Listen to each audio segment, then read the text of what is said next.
就係一個香草農莊嚟嘅。咁咧，因為我自己係比較認真嘅人咧，由於我自己細個做傳媒咧，我哋做活動我哋要去 site visit 嘅，咁一定要去睇過嗰個地方。如果唔係你都冇嗰個 ground 講嘢係咪？咁我就去咗佢嘅香草農莊嗰度實地視察。咁而你作一個同我哋少少分享下啦，因為我都好 surprise 咧，原來喺我哋嘅鬧市裏面咧，原來有一個地方咧可以有咁多兔仔啊，同埋咧我係一生人第一次咁近咧，係去同啲山羊啊。係啊，羊啊！係啊，好犀利呢個地方。咁同埋咧係有格仔田咧，可以俾大人同埋小朋友咧係學習去種田㗎。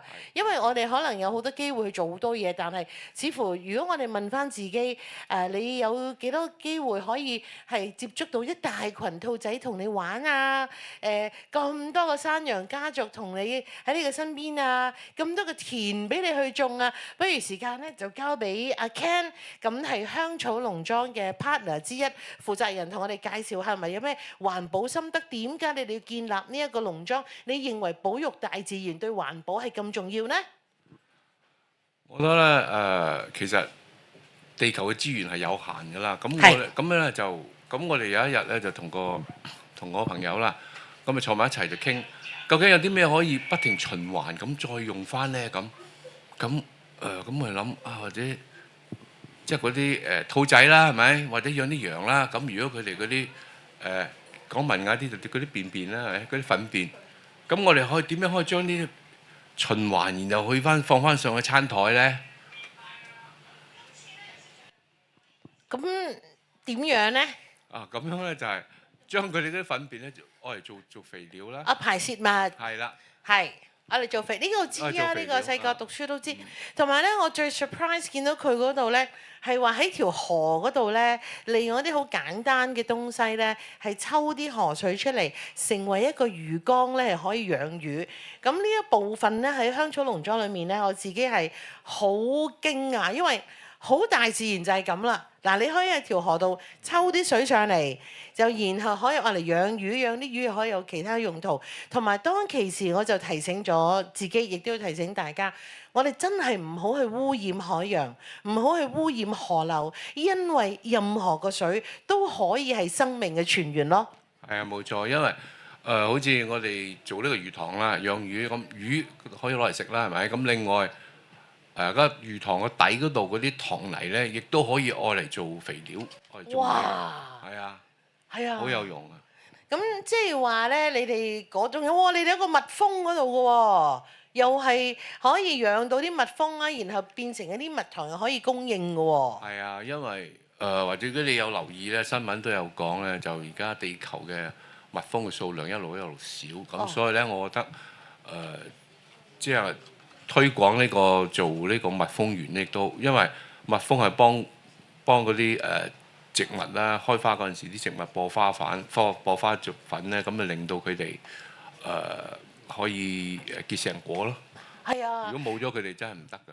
冇錯啦，所以咧我自己咧就有喺大埔啊，因為我自己係住大埔啦。但係我竟然我唔知道，原來喺我屋企嘅附近咧係有一個咁嘅世外桃源。所以咧就係因為我要創辦呢個同盟咧，於是乎有好多嘅資訊咧就放入去我嗰度啦。我有呢度，我有呢度，咁我咧就會一次過去唔差咁多地方啦。我哋都唔係一次就做完㗎咁。首先咧我就去，因為佢喺紐約就幫咗我好多嘅。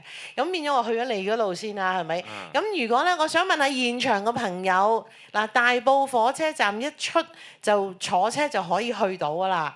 咁有冇興趣？如果我組一個團去香草農莊嗰度參觀，咁有冇人有興趣先啊？10個人。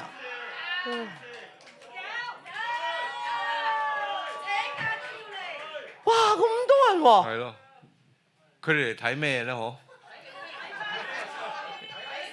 睇兔仔，睇山羊，睇蜜蜂。係啦，同埋睇花草樹木。花草樹木我哋唔好忘記咧，佢嗰度有好多嗰啲田㗎。咁聽講話你嗰啲田咧可以租出去俾人種㗎喎。係啊，嗰啲叫而家就疫情期間咧就有好多嗰啲所謂叫格仔田咧，就一格格咁分開咁俾人種嘅。係啦，所以咧，我覺得咧喺即係我覺得其實而家我哋最要珍惜嘅就係我哋地球嘅資源，係呢啲大自然嘅生命，花草樹木啦、動植物啦咁。所以咧嗱，頭先我見到咧舉手嘅都好多人喎，咪再舉一次睇睇先。哇！大埔火車站大家識去啊嘛，係咪啊？啊咁得啦，嗱，我搞搞佢。好。但係咧，如果大家係咪要喺嗰度唱歌㗎？嗱咁樣嘅，可以啊，就唱歌咯。係啦，咁我哋用個簡單嘅方式喺嗰度唱歌。咁總而言之咧，我哋行到邊度就唱到邊度。咁我哋去欣賞大自然，同埋我哋嗰日安琪影情同大家一齊落手落腳去種田，好唔好？哦耶！好踴躍啊！好啊，唔該晒 Ken。咁咧，我哋一陣間咧，我哋交換埋嗰啲嘅 contact 啦，因為我哋知今日有好幾個組織喺度嘅，有心中彩虹啦，有陳百強歌迷會啦，有九二群啦。我知阿強，我一定會帶你去，你放心，我點會賴得？係啊，我知道，好，一定會帶你去。咁再一次咧，係希望你嗰度嘅兔仔啦、山羊啦、蜜蜂、花草樹木同埋人類越嚟越開心。多謝你 Ken。OK，大家咁話啊。Thank you。OK。